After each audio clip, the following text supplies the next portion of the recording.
किस करते समय कजुया याद करता है कि कैसे वह मामी से पहली बार कॉलेज में मिला था और मामी के प्रति उसकी सारी यादें उमड़ने लगती हैं। कजुया को किस करने के बाद मामी ने माफी मांगते हुए कहा कि वह खुद पर काबू नहीं रख पाई। वह उसे दूसरों के सामने सामान्य व्यवहार करने के लिए कहती है और वे ग्रुप में लौट आते हैं। लेकिन कजुया इसके बारे में सोचना बंद नहीं कर सकता और दोबारा मामी के साथ पैचअप करने का फैसला करता है। तभी नागोमी ने उसे फोन किया और बताया कि उसके सारे चेकअप्स पूरे हो गए हैं और उसे हॉस्पिटल से डिस्चार्ज मिलने वाला है और अब वह जब चाहे चिजुरू से मिल सकेगी। वह ग्रुप में लौट आता है और मामी के बारे में सोचता है। सभी लोग चिजुरू से उसके घर के बारे में पूछना शुरू करते हैं और वहां जाकर पार्टी करने का फैसला करते हैं। चिजुरू नर्वसनेस में कुछ नहीं बोल पाती। तभी कजुया सबको बताता है कि वह और चिजुरू जल्द ही ब्रेकअप करने वाले हैं, इसलिए वह सभी को चिजुरू से और सवाल करने को मना करता है। सब ये सुनकर हैरान हो जाते हैं। योशिकी गुस्से में कजुया को घूंसा मारता है। सभी यह देखकर चौंक जाते हैं और वह कहता है कि उसे किसी लड़की के दिल से खिलवाड़ नहीं करना चाहिए। कजुया भी गुस्से में आकर उसे घूंसा मारता है और दोनों झगड़ना शुरू करते हैं। बाकी लोग उन दोनों को रुकने के लिए कहते हैं। योशिकी गुस्से में कजुया से कहता है कि चिजुरू के होते हुए भी वह मामी के साथ फ्लर्ट करता है, इसलिए शायद चिजुरू ने उसे छोड़ दिया। जो लड़की उसका साथ दे रही है वह उसे ही धोखा दे रहा है, वह उसके दोस्ती के भी लायक नहीं है। फिर कजुया कहता है कि उसे नहीं पता कि मामी से ब्रेकअप के बाद उस पर क्या बीती है। योशिकी मामी पर भी गुस्सा होता है क्योंकि सब कुछ जानते हुए भी उसने कजुया को झूठी तसल्ली दी। चिजुरू और काजुया वहाँ से चले जाते हैं। चिजुरू उससे कहती है कि उसने जो भी किया बिल्कुल सही किया। वे लोग सच्चाई नहीं जानते थे, इसलिए उन्होंने उसे गलत समझा और ऐसा व्यवहार किया। कजुया ने उसे बताया कि उसकी दादी अगले सप्ताह डिस्चार्ज हो रही है, इसलिए अब वह उसे रेंट करना बंद कर देगा और मौका पाते ही दादी को ब्रेकअप के बारे में बता देगा।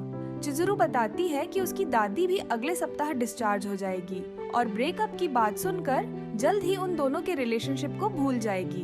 कजुया चिजुरू से माफी मांगते हुए कहता है कि उसकी वजह से उसे कितनी प्रॉब्लम्स झेलनी पड़ी और चिजुरू कहती है कि आज जो कुछ भी उसने किया उसके लिए बहुत हिम्मत चाहिए।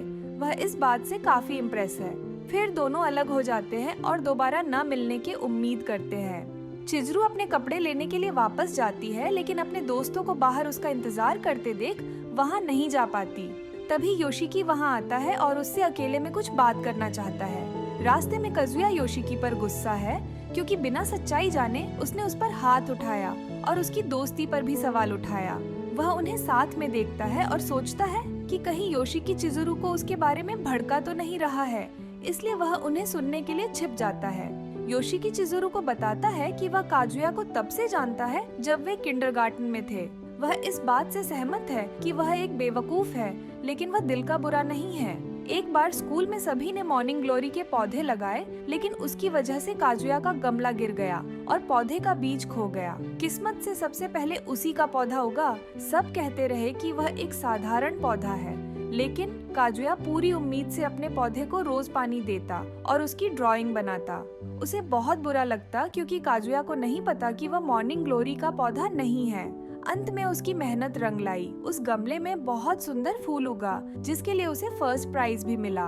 काजुया बहुत आशावादी है, लेकिन वह लड़कियों के मामले में बिल्कुल बुद्धू है। वह कहता है कि उसे नहीं पता कि वह काजुया के किस बात से नाराज है, लेकिन उसे काजुया को माफ करके एक और मौका देना चाहिए। अंत में योशिकी चिजुरू को 2 फेरी टिकट्स देता है और जल्द ही सब कुछ सुलझाने के लिए कहता है। फिर कजुया सामने आता है और योशिकी से माफी मांगता है।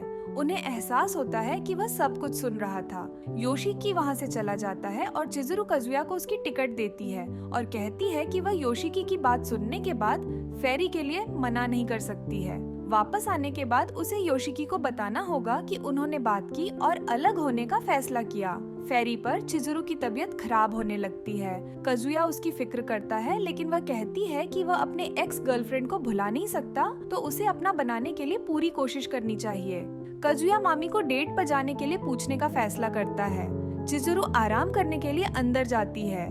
फिर कजुया अंदर आता है और चिजुरू से आज के लिए माफी मांगता है और वादा करता है कि वह सबको ब्रेकअप के बारे में समझाएगा और वह कॉलेज में भी उसे परेशान नहीं करेगा।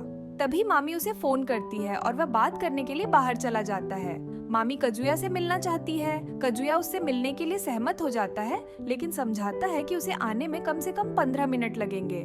मामी उसे बताती है कि वह होटल के पूल में उसका इंतजार कर रही है। इस बीच चिजुरू की तबीयत ज्यादा खराब होने लगती है और वह बाहर खुली हवा में आती है। कजुया मामी से वहां आने का वादा करता है। फिर अचानक फेरी एक तरफ झुकती है और चिजुरू पानी में गिर जाती है। कजुया ने सुना कि चिजुरू जैसी एक लड़की पानी में गिर गई है और वह तुरंत अपना फोन छोड़कर उसे बचाने के लिए पानी में कूद जाता है। इस वीडियो का अगला पार्ट देखने के लिए डिस्क्रिप्शन में दी गई लिंक पर क्लिक करें। वीडियो देखने के लिए आप सभी का धन्यवाद। अगर आपको यह वीडियो पसंद आया है तो वीडियो को लाइक और शेयर करें और ऐसी वीडियोस देखने के लिए मेरे चैनल को सब्सक्राइब करें।